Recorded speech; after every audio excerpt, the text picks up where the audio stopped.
Hello, everybody. Welcome to the Service MVP podcast. And my name is Joe Crisera, America's service coach. And we have with us one of my very special guests that I've probably had in the history of this podcast. His name is Ryan Chute from the Wizard of Az. Ryan, please say hi to our audience. Hello, everyone. Ryan is a specialist in building cultures and motivating teams, and really just kind of, I know that the Wizard of Ads is probably synonymous with really premium marketing techniques and funnels and things like that. But, those are all the machines. I think Ryan's playing at a higher level. And Ryan, could you tell us how you wound up working with Roy Williams and being part of this amazing organization? Yeah, look, hey, in my early days, I was in the military and spent time doing some pretty interesting things around psyops and reconnaissance and peacekeeping. Was a sniper in the Army for a few years until I found greener pastures in the world of retail and the opportunities there. That took me across the seas over a period of time to do first furniture. Then I did the automotive industry, where I was training people all around the world on sales and marketing strategy. My world was really sales operations for the longest time, and really how to generate revenue for companies. When I met Roy back in 2015 at the first class that I had attended at the Wizard Academy in Austin, Texas, I really had my mind blown. It was absolutely astounding at what he was saying and how different it was from what I'd been successful in, with lots and lots of transactional strategy and lots of offers and driving the leads. I'd run an incredibly successful lead gen company in Canada for the automotive industry, and doing those hard working, tactical, direct response kinds of things was second nature to me. And this whole thing with the Wizard of Ads opened my eyes, and it really spoke to me as a one much easier way of doing things. Easy but not simple. Or simple but not easy, I guess is the way to say it. It's about speaking to people, touching them emotionally, and making them feel something about your business, and then evolving that into a sale. And this whole process of making it easier for sellers to sell and buyers to buy goes hand in hand with what Wizard of Ads stands for as a marketing company. All of this came from working with high ticket items in my whole life, and really understanding kind of the sale around things like extended warranties and all those other things quite well. And as this whole thing evolved, it evolved into understanding that marketing is just too important to be left to the marketing department, which is exactly what David Packard, the co-founder of Hewlett Packard, said about his business. And that stepped me into this huge new concept of how we could serve clients, our end clients, the business owners that are looking to grow their companies substantially, and how they can deliver those services and those solutions to their end users, their customers. So we look at marketing in such a dramatically different way right out of the gate, and that has huge positive impacts throughout the entire organization to become more profitable, to drive more leads in a much more natural, organic way, a less contrived and forced way, and really get people seeing the brand in a light that the brand has never stood the stand of time yet. They really haven't had the chance to express their brand in this way, and that's what our teams do so astoundingly well.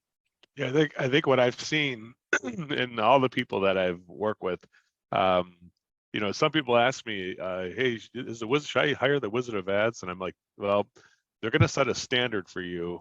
That's so be ready for something that's going to change in your company. And that is the culture and people living the truth of the vision that the company has.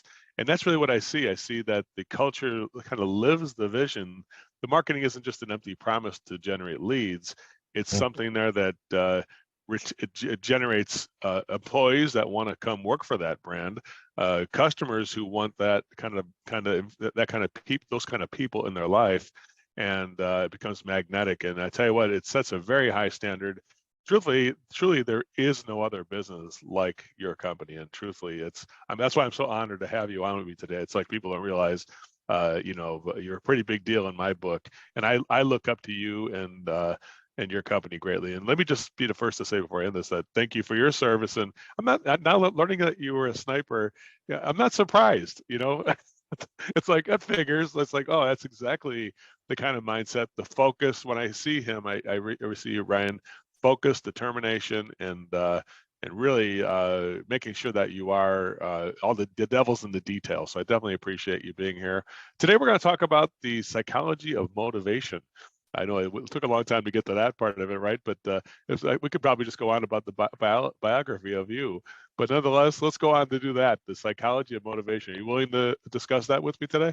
Yeah, absolutely. This is a fascinating subject that I've spent a lot of time with, and I've heard people, hit the fringes of it in really interesting ways over the years, and it goes beyond just the psychology. It's the psychology and the biology, and when we start to merge these two separate, independent fields of thought together, we start to understand how we can motivate our employees, our spouses, our kids, our customers. And it really distills down to a few really key things. Everything in this world is oriented around identity. Identity. We're identifying as ourselves, so our self-identity, the identity within our very closed group, our loved ones, as it were, and then our identity within the greater tribes that we're a part of, be it the community, the church, the larger family unit, the company that we work for. All of these things end up being these various tribes of which we're trying to meet a certain standard, within our own perspective. It's all very internally driven. Right. And most people think that identity is an external thing, but it's really not. Most people try to drive their identity externally and feed their soul with external feedback. And that's, something that I've grown to speak about in the ego and the soul. The ego is this transactional character in our lives who speaks to us inside ourselves and tries to convince us of all kinds of nonsense. I love, of course, you're saying your ego is not your amigo, and it is very true. And it's look, this is a very prevalent narrative in our lives, and to get past the ego is to get past individual thinking. And that's really hard to do. Maslow himself, so Abraham Maslow created this hierarchy of needs, and it talks about the physiological basic needs and then the survival needs. And then it talks about belonging, which is kind of that number 3 section. Then it goes to esteem. And then at the very top, it's self-actualization. Well, when you take that and then you cross-examine that against things like Jim Collins' books around Good to Great and the 5 levels of leadership, around, I can't remember the author's name, but it's the book Tribal Leadership, and how they break up tribalism, which is more of a social sociology kind of body of study, an anthropologic body of study. What you start to see as you start pulling these cross sections together is that the two foundations are always kind of this survival mode thinking, this transactional hoarding of resources, protecting oneself, defending yourself against the perils of the universe. Back in the old days when we had wars and had to fight for everything, things were a lot more apparent and obvious, but today they're not, right? The wars we fight are amongst ourselves. They're theoretical wars. They're conceptual wars on what do we believe in, black or white or red or blue or whatever the case might be. And ultimately, we fight those same battles within our various tribes. And we're trying this whole time to jockey position, right? We're trying to jockey to position as customers. When we buy that pretty new red car, it makes us feel better inside. We've ranked up in ourselves. We've ranked up with our peers. We've ranked up within the greater community, the Joneses, as it were. Mm-hmm. And that's an external praise, right? So we're creating a position of praise. Praise is an external trigger that is designed to move us up within the ranks. And we're on this constant undulation. So when we really break it down, there's three internal motivations, psychologically speaking. There's identity, and then there's two things that feed identity: purpose and adventure, as Roy likes to call it. Now, Ruth Moss Cantor would call that meaning, membership, and mastery, right? So Mm-hmm. everyone has their own terminology. Ruth Moss Cantor did this research in Harvard University, and it follows the same veins. We're just doing what Roy does best, creating pretty pictures around what it actually is, and being able to tell a story. So identity is, who am I, right? Yep. And it's always in relation to something else, right? This is proximity, right? One of the 12 languages of the mind is proximity. How do we fit in relation to others, right? And we are on this constant chase to get to belonging, right? Where Abraham Maslow says that everyone is trying to clamor to or keep a hold of, not the top section, not self-actualization, not even esteem. They're just trying to get to belonging. And when you do the research and then you cross-reference that research into Jim Collins stuff, holy cow, do you ever see that the whole world lives in belonging or is trying to get to belonging, usually from survivor mode, Well, right? I completely agree with you that, and and there's the diametrically opposite, which is that I would say one of the most disrespectful things you could do is to not include people that you're trying to respect and show admiration for. To not include people, I guess, but you can almost understand the need to belong to something greater than ourselves is lived out by when you don't include somebody that should be included, and they feel that a negative feeling there too, right? All Tell us a little bit powerful. more about tell us a little bit more about that part of it. I think that's an awesome narrative about that. How do we, create a culture that inspires people to want to, that magnetically draws them into this state of like they really want to belong to it? What are the things? What are some of the things there that somebody can do to kind of create that, set the table for that?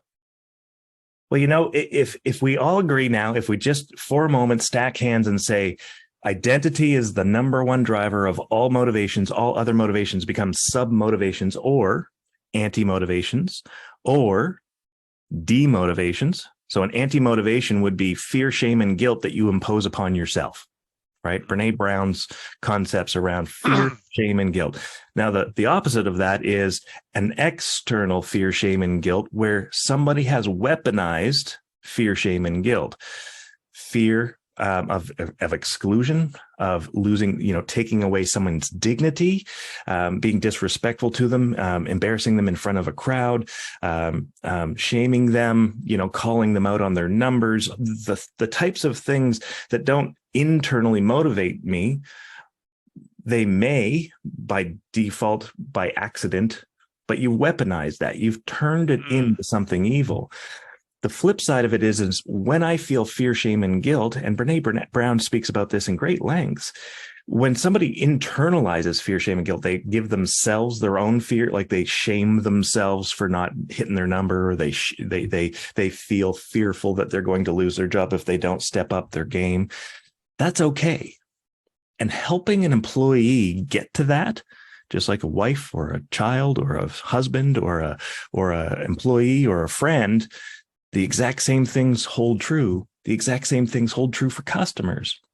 When they see that the consequence of this choice is not ideal for them versus the consequence of this choice is ideal for them, we can now create an environment where the customer, the employee, the child, or the spouse can make that decision for themselves because we've been more persuasive.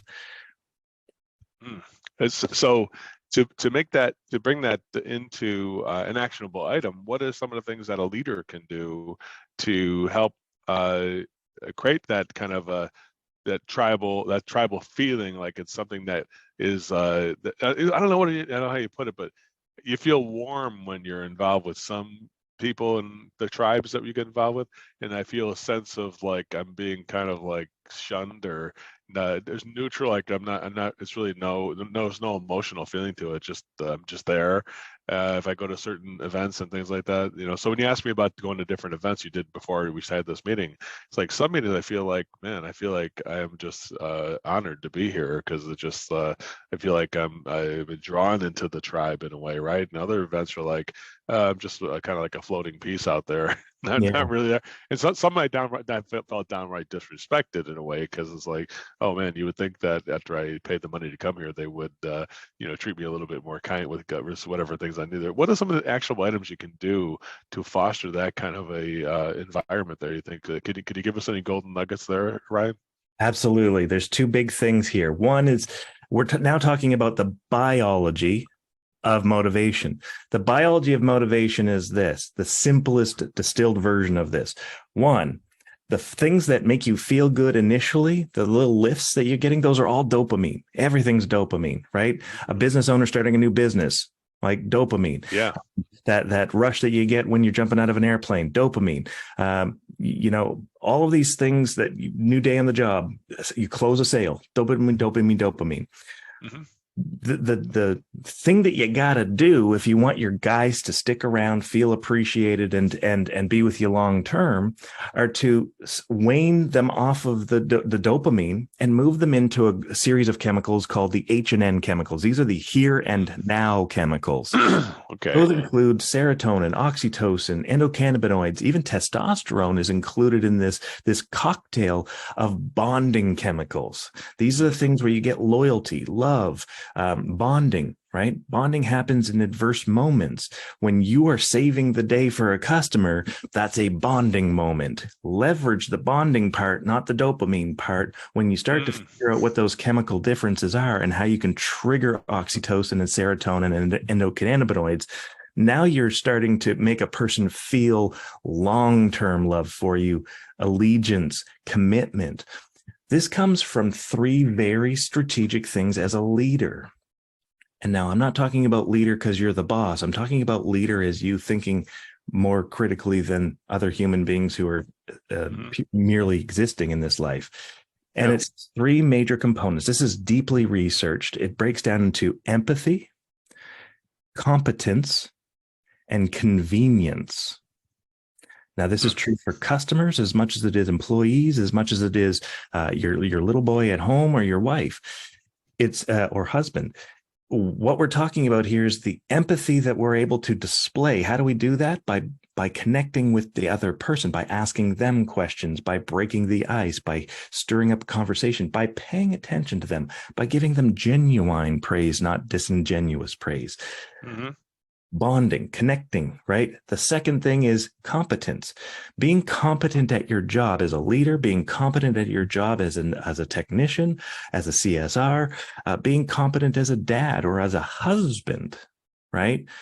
All of these things that we can show by addressing the person who is your audience's situation, so their feelings, right? So my wife feels very strongly about whether or not I'm really good at doing the dishes or not, and I can demonstrate my competence by just having the dishes done or putting the folded laundry away. She doesn't mind folding them; she doesn't want to put it away, but I can be a good husband and show my competence. Not only that, my empathy, by just doing those that one little thing, right? I can show it by understanding the environment. So I see that these things are laying out. I can notice that and put it away. And then the solution itself. The best thing you can do to put away your laundry is just to put it away, and then it's away. And then you can go find your stuff when you need it. This is competence, right? And then the third one is convenience. Now, convenience is a broad term. Convenience is really about the convenience we can deliver to our spouses, to our customers, to our employees. Am I making it hard to work for me? Right? One of the things that you do so brilliantly well, Joe, is talk about the options and reviewing those 3 to 5 options, 6 options, whatever the case might be, depending on the situation, and making it a nice, tidy package so that you're curating a story of product and protection, of price and of payment that allows the customer to logically see where the story is going and then logically see how much or little it can cost for the various different options. Well, This is exactly what I'm talking about when I'm talking about how do we build a better solution for our employees, for our families, for our businesses. Well, for our customers, in fact, we do that by just stepping into it and figuring out how can I make it more convenient for them, convenient on their money, their energy, and their time. Their energy, the frustration, anxiety, and stress. How can I alleviate that? Get them back to that positive resonance. How can I save them time? How can I take that burden off of them and just make it effortless? How can I do it in a way that has them understand, hey, I actually did something meaningful to them, of value.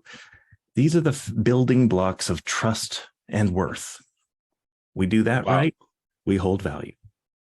Well, Ryan, yes, I am just blown away, as I always am every time. And, I'm always left a conversation with you or watching your TikTok videos, or every time I meet with you or read a post on Facebook, knowing I need more of you in my life. So definitely I am always left with that thought.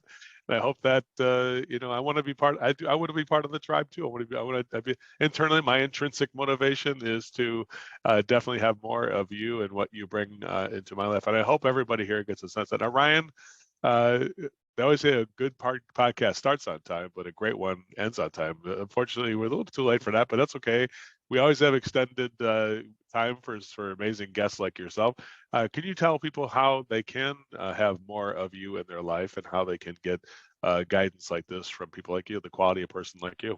Yeah, you bet. Listen, we created a subsite for the Wizard of Ads called wizardofads.contractors. So instead of .com, it's .contractors, specifically dialed in and tuned in specifically to home service providers, residential home service providers, and all the main categories. The selling strategies, the marketing strategies all fit into the same category in that model. You can reach me at TikTok, Instagram, Facebook. I'm at Wizard of Sales, @ Wizard of Sales, all one word. You'll find me in pretty much all of those platforms, and I'm our model is very much share everything. You can pay me for implementation. We're more than happy to be generous and kind with our time and our insights as we have them. We really want everyone to succeed in this business. Got a lot of really great people who have great attitudes and a disposition for success. Well, thank you so much for giving that information and being so generous with giving. I will say, everybody here who listens to this podcast, really, there's things that the universe sometimes gives us gifts, and Ryan and his team and what he provides, and one of those gifts that is out there for us if we just take the time to listen to it. Ryan, thank you so much for giving us the convenience of you being here to make this convenient for other people to listen to. I really appreciate that.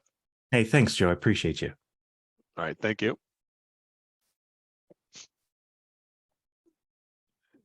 We're done with